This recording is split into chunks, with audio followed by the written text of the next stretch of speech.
అందరికీ నమస్కారం. తెలుగు కథల సంపుటికి స్వాగతం. నేను చెప్పే కథలు కనుక మీకు నచ్చినట్లయితే తప్పకుండా లైక్ చేసి, షేర్ చేసి, సబ్స్క్రైబ్ చేసుకోండి. చందమామ కథల్లో దాసీపుత్రుడు. ఇది ఒక జాతక కథ. బ్రహ్మదత్తుడు కాశీరాజ్యాన్ని పాలించే కాలంలో బోధిసత్వుడు గొప్ప ధనికుడుగా పుట్టాడు. ఆయన పెరిగి పెద్దవాడై పెళ్లి చేసుకున్నాడు. కొంతకాలానికి ఒక రోజున బోధిసత్వుడికి ఒక కుమారుడు కలిగాడు. అదే రోజున ఆ ఇంటి దాసీదానికి కూడా ఒక మగపిల్లవాడు పుట్టాడు. వాడికి కటాహకుడు అని పేరు పెట్టారు.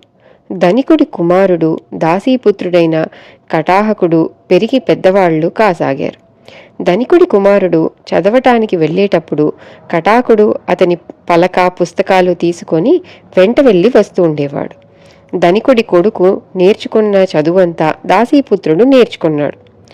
చదువుకున్న వాడిని, తెలివైన వాడిని కటాకుడికి పేరు వచ్చింది. అన్నీ ఉండి కూడా తాను నౌకరు స్థాయిలోనే ఉండటం కటాకుడికి ఎక్కడ లేని బాధ కలిగించింది. తన విద్యకు, తెలివితేటలకు తగిన స్థానం సంపాదించాలని వాడికి కోరిక పుట్టి ఇందుకుగాను ఒక ఉపాయం ఆలోచించాడు. కాశీకి కొన్ని కోసల దూరాన ప్రత్యంత దేశంలో బోధిసత్వుడి మిత్రుడొక లక్షాధికారి ఉన్నాడు. అతనికి తన యజమాని రాసినట్టుగా కటాహకుడొక జాబు రాశాడు. నేను నా కుమారుణ్ణి తమ వద్దకు పంపుతున్నాను. మనము వియ్యమందటం ఉచితంగా ఉంటుందని నా విశ్వాసం. కనుక తమరు మా వాడికి తమ కుమార్తెనిచ్చి వివాహము చేసి తమ ఇంటనే ఉంచుకునేది తీరిక చేసుకుని నేను వచ్చి తమ దర్శనం చేసుకోగలను.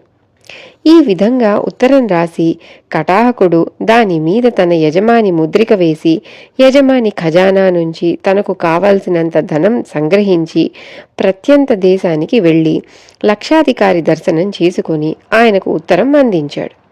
లక్షాధికారి ఉత్తరం చూసి ఉబ్బి తప్పిపోయి కటాహకుడికి తన కుమార్తెనిచ్చి ఒక శుభముహూర్తాన పెళ్లి చేసేశాడు. కటాహకుడికి ఇప్పుడు అంతులేని నౌకర్లు, దుస్తుల విషయంలో, భోజనం విషయంలో, ఇతర విలాసాల విషయంలో అతనికి రాజోపచారంగా జరిగిపోతున్నది. అయినా వాడు నిత్యము చీచి, ఈ ప్రత్యంత దేశ ప్రజలు నాగరికత అన్నదేమీ ఎరుగరు.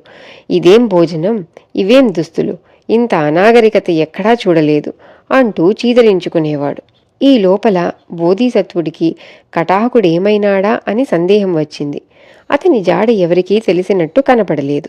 అందుచేత ఆయన అతన్ని వెతకటానికి 4 వైపులా మనుషులను పంపాడు. వారిలో ఒకడు ప్రత్యంత దేశం వెళ్ళి కటాహకుడు ఒక లక్షాధికారి కూతురును పెళ్లాడి తన పేరు మార్చుకొని తాను ఫలానా కాశీ ధనికుడి కుమారుణ్ణి అని చెప్పుకుంటున్నట్టు తెలుసుకున్నాడు. ఈ వార్త తెలియగానే బోధిసత్వుడు చాలా నొచ్చుకున్నాడు. తాను స్వయంగా వెళ్ళి కటాహకుణ్ణి తీసుకువద్దామని ప్రత్యంత దేశానికి బయలుదేరాడు. ఆయన వస్తున్నాడన్న వార్త తెలియగానే కటాహకుడు బెదిరిపోయాడు. అతడు పారిపోదామని ఆలోచించాడు. కానీ అందువల్ల తనకు నష్టమే గాని లాభం కలగదు. అంతకంటే ఎంతో దయామయుడైన తన యజమానిని మంచి చేసుకోవడమే సరి అయిన పని. తన యజమాని వచ్చి నిజం తెలుసుకునే ముందే తాను ఆయనను మంచి చేసుకుని జరిగినదంతా చెప్పి క్షమాపణ వేడుకుందామనుకున్నాడు.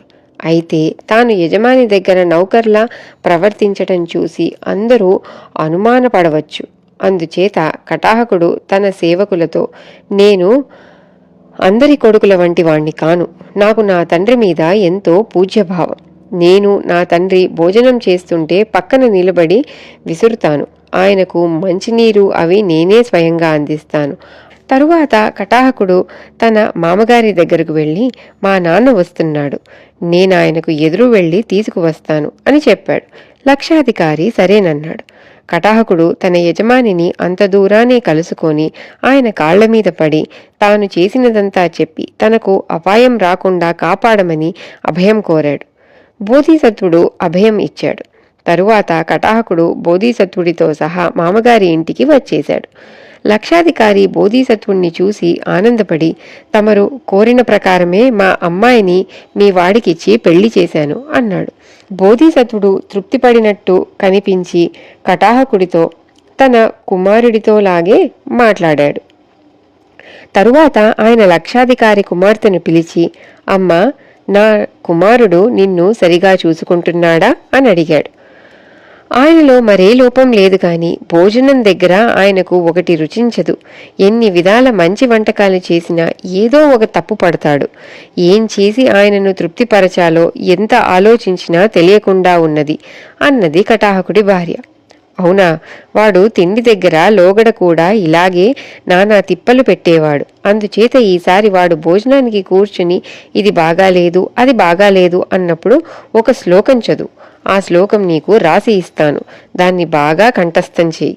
అది చదివావంటే వాడు తప్పులు పట్టటం మానేసి పెట్టినదేదో తింటాడు అంటూ బోధిసత్వుడు ఆమెకు ఒక శ్లోకం రాసి ఇచ్చాడు. బోధిసత్వుడు కొద్ది రోజులు అక్కడ ఉండి కాశీనగరానికి తిరిగి వెళ్ళిపోయాడు. ఆయన వెళ్ళగానే కటాహకుడు మరింతగా విజృంభించాడు. భోజనం ముందు కూర్చొని వడ్డించిన ప్రతి పదార్థాన్ని నిందించసాగాడు. ఒక రోజున కటాహకుడు ఇలా చీదరించుకుంటూ ఉంటే అతడి భార్య ఈ శ్లోకం చదివింది. బహుంపిసో వికత్తేయ ఆజ్ఞం జనపదంగతో అన్వాగంత్వాన దూసేయ భుజంభోగే కటాహక. కటాహకుడు అనేక విధాల తిట్లు తిని వేరొక చోటకు పోయి ఇతరులను దూషిస్తూ సకల భోగాలు అనుభవిస్తాడు. దీని అర్థం కటాహకుడి భార్యకు తెలియదు. కాని కటాహకుడు మాత్రం తన యజమాని తన పేరుతో సహా తన రహస్యమంతా భార్యకు చెప్పేశాడని భయపడిపోయాడు. ఆ తరువాత అతడు ఏది వడ్డిస్తే అది తిని సంతృప్తి పడుతూ సుఖంగా కాలక్షేపం చేశాడు. ఇది కథ. తిరిగి ఇంకో చందమామ కథతో మళ్ళీ కలుద్దాం. అంతవరకు సెలవు.